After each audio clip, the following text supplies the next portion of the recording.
ये कहानी है सदना कसाई की। यह एक सच्ची कहानी है और उसका नाम भी सदना ही था। तो कुछ समय पहले एक गांव में सदना कसाई रहता था। उसका काम था मांस बेचना। वह बहुत ही ईमानदार था, इसलिए उसकी दुकान में बहुत ग्राहक आते थे। वह बिल्कुल ठीक तोलता था और किसी तरह की कोई भी हेरा फेरी नहीं करता था। वो हर समय भगवान विष्णु का नाम लेता था। जो भी ग्राहक आते थे उनको जय हरि, श्री हरि और श्रीमन नारायण नारायण, हरि हरि कहता रहता था पूरा दिन और अपने काम में व्यस्त रहता था। सारे गांव वाले इसी से मांस खरीदते थे और कई बार उसके बारे में बातें भी करते थे कि ये कैसा आदमी है, नाटक करता है, वैसे तो मांस बेचता है और सारा दिन विष्णु भगवान का नाम लेता रहता है। तो गांव वाले कई तरह के उसके बारे में बातें भी करते थे, लेकिन उसको इससे कोई फ़र्क नहीं पड़ता था। एक दिन वह दुकान बंद करके अपने घर की तरफ जा रहा था तो उसके पैर से एक काले रंग का पत्थर टकराया। उसने जब पत्थर देखा तो बहुत ही चमकीला पत्थर था, तो उसने वो पत्थर को उठा लिया। पत्थर देख के उसने सोचा यह तो बहुत ही सुंदर पत्थर है, मैं घर ले जाता हूँ। रास्ते में उसने सोचा कि यह मेरे वज़न तोलने के काम आएगा। वो वाला पत्थर वो लेके दुकान में आ जाता है और अपने तराजू पे रख देता है। अब वो सोचता है कि इसका देखूं कितना वज़न है, तो उसने 1 किलो के हिसाब से तोला तो वो 1 किलो का था। तो उसने सोचा कि ये 1 किलो वज़न के बराबर है, तो मैं इसको तोलने में इस्तेमाल करूँगा। अगले दिन जब ग्राहक आया तो एक ग्राहक ने बोला 1 किलो मांस तोल दो। उसने जैसे ही 1 किलो मांस तोलने के लिए रखा, पत्थर ने बिल्कुल ठीक 1 किलो मांस तोल दिया। उसके बाद दूसरा ग्राहक आया, उसने बोला 2.5 किलो मांस तोल दो। तो उसी पत्थर ने उस मांस को 2.5 किलो के ठीक वजन के बराबर तोल दिया। यह देखकर सदना बड़ा हैरान हुआ। उसने सोचा चलो 5 किलो तोल के देखता हूँ।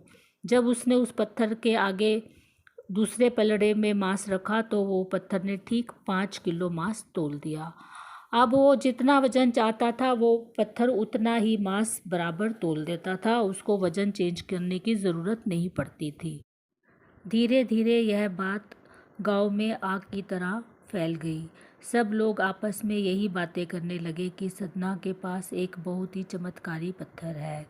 इस तरह से बात फैलते फैलते उस गांव के मंदिर के पुरोहित तक पहुंची। कुछ भक्तों ने पुरोहित जी को कहा कि आप चलकर एक बार वह पत्थर अवश्य देखिए। पुरोहित जी ने कहा कि मैं एक ब्राह्मण हूँ और मांस की दुकान पर नहीं जा सकता। तब एक भक्त ने उनको परामर्श दिया कि आप दुकान पर मत जाइएगा, लेकिन आप दूर खड़े होकर एक बार ये पत्थर अवश्य देखिए। यह बात सुनकर पुरोहित जी ने कहा कि ठीक है, मैं दुकान पर नहीं जाऊंगा, लेकिन दूर खड़े होकर ज़रूर देखूंगा। पुरोहित जी उस भक्त के साथ सदना की दुकान के पास एक कोने में खड़े हो गए और सदना को और उस पत्थर को देखने लगे। जैसे ही पुरोहित जी ने उस पत्थर को देखा, पुरोहित जी के रोंगटे खड़े हो गए। यह कोई साधारण पत्थर नहीं था, बल्कि विष्णु भगवान का निराकार रूप था। यह देखकर पुरोहित जी से रहा नहीं गया और वह दुकान पर पहुंच गए। उन्होंने सदना से कहा कि यह तुम क्या कर रहे हो? यह विष्णु भगवान का निराकार रूप शालिग्राम है और तुम उसको मांस की दुकान पर रख कर बैठे हो। यह सुनकर सदना एकदम से घबरा गया और भगवान विष्णु से माफ़ी मांगने लगा, क्योंकि उसको इस बारे में बिल्कुल भी जानकारी नहीं थी। तब उसने पुरोहित जी से कहा कि आपसे ज़्यादा इस शालिग्राम पत्थर को ठीक से कोई नहीं रख सकता, तो मैं आपसे आग्रह करता हूँ कि आप ही शालिग्राम को अपने साथ ले जाइए और इनका पूजा पाठ विधि विधान से कीजिए। पुरोहित जी सदना की बात को मान लेते हैं और शालिग्राम को लेकर अपने साथ मंदिर में आ जाते हैं। पुरोहित जी अब शालिग्राम की सेवा में दिन रात लग जाते हैं। वह पूरे तन मन धन से शालिग्राम जी की सेवा करते हैं। अभी 2-3 ही दिन बीते थे कि पुरोहित जी को सपने में विष्णु भगवान ने दर्शन दिए और विष्णु भगवान ने पुरोहित जी से कहा कि तुम मुझे फिर से सदना कसाई की दुकान पर छोड़ दो। यह सुनकर पुरोहित जी ने विष्णु भगवान से कहा कि क्या मेरी पूजा पाठ में कोई कमी रह गई है तो मुझे क्षमा कीजिए। विष्णु भगवान ने कहा, नहीं, तुम्हारी पूजा पाठ में कोई कमी नहीं है, मैं तुमसे बहुत प्रसन्न हूँ, इसलिए मैंने तुम्हें दर्शन दिए।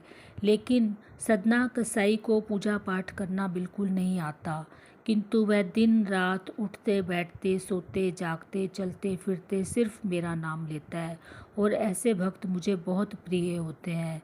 मैं अपने भक्तों से पूजा पाठ, फल, मिठाई कुछ नहीं चाहता, बस वो सच्चे दिल से मेरा नाम लेते हैं तो बस मैं उनके बस में हो जाता हूँ। और सदना मेरा एक सच्चा भक्त है, इसलिए तुम मुझे कल प्रातःकाल ही सदना कसाई के पास छोड़ आओ।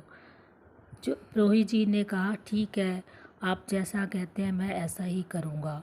अगले दिन पुरोहित जी सुबह उठते ही शालिग्राम लेकर सदना कसाई की दुकान पर पहुंच जाते हैं और पूरी बात सदना कसाई को बताते हैं। यह सुनकर सदना कसाई की आंखों में आंसू आ जाते हैं और वह पुरोहित जी से कहते हैं कि यदि विष्णु भगवान मेरे जैसे व्यक्ति के लिए इस गंदी दुकान पे रहने के लिए आज आ सकते हैं तो क्या मैं यह दुकान छोड़कर उनके पास नहीं रह सकता। सदना कसाई ने उसी वक्त यह निर्णय कर लिया कि आज के बाद वह इस दुकान पर कभी नहीं आएगा। उसने सब कुछ त्याग दिया और विष्णु भगवान की भक्ति में दिन रात लीन हो गया। तो यह एक सच्ची कहानी है। उसने अपने विष्णु भगवान की भक्ति के लिए अपनी दुकान उसी दिन बंद कर दी और वह दिन रात विष्णु भगवान की सेवा में लग गया। तो दोस्तों, यह एक सच्ची कहानी है। आई होप आपको पसंद आएगी। Thank you so much.